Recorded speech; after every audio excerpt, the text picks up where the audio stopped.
Welcome back everyone. In this lecture we will learn about features of options. There are 5 key features of an option contract: type of option, underlying share or security, strike or exercise date, expiry date or the expiration date in premium. Let's understand these features one by one. First is types of options. There are 2 different types of options: call options and put options. Call option gives the buyer the right, but not the obligation, to buy a given quantity of the underlying asset at a given price on or before a given future date. It means a call option entitles the buyer to either seek delivery of shares from the seller if he so desires or let the call option lapse. The seller receives a sum of money for selling their rights to the buyer. As a buyer of call option, you are hoping for the value of the underlying stock to rise.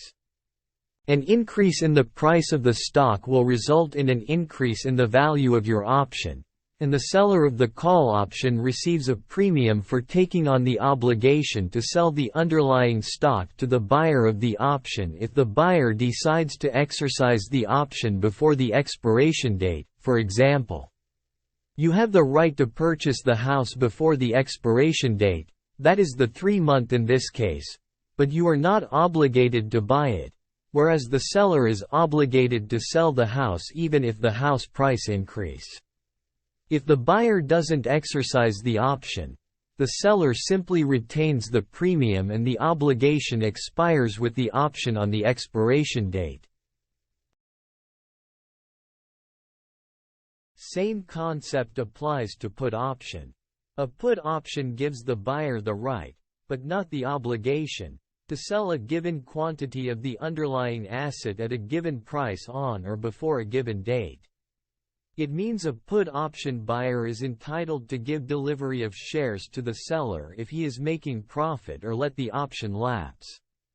The seller receives a sum of money for selling his rights to the buyer of the put option.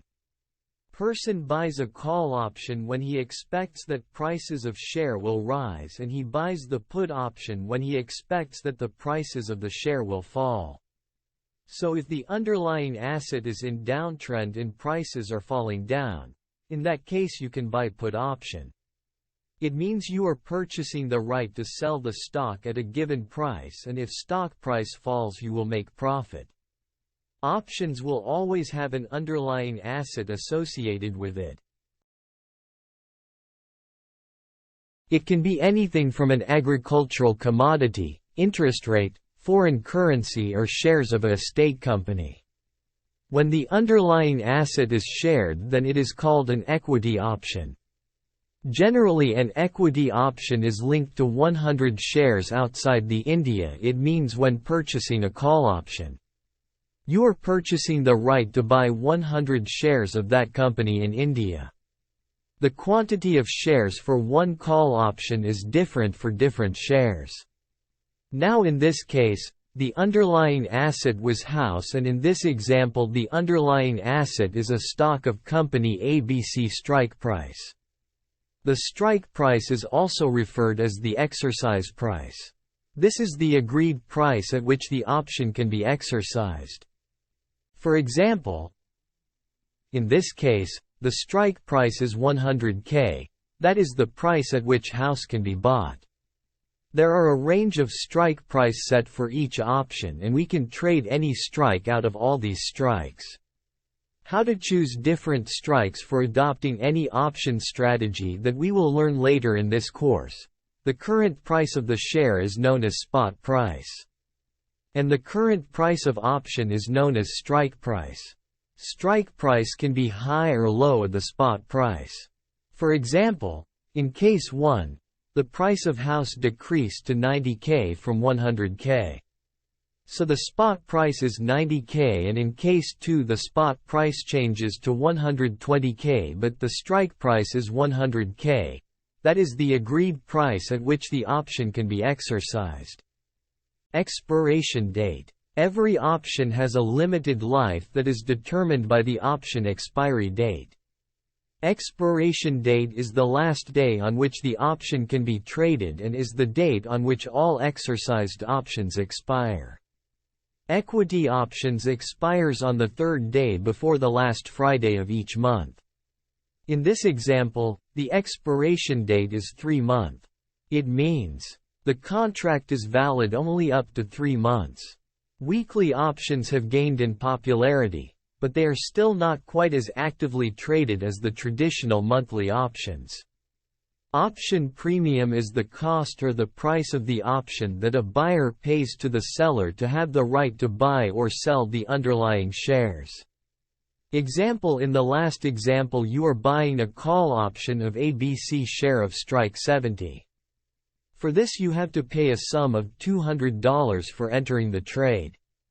Now if stock rises to $80, your profit will be $1,000 because stock rises to 80 from 70 and the lot size is 100.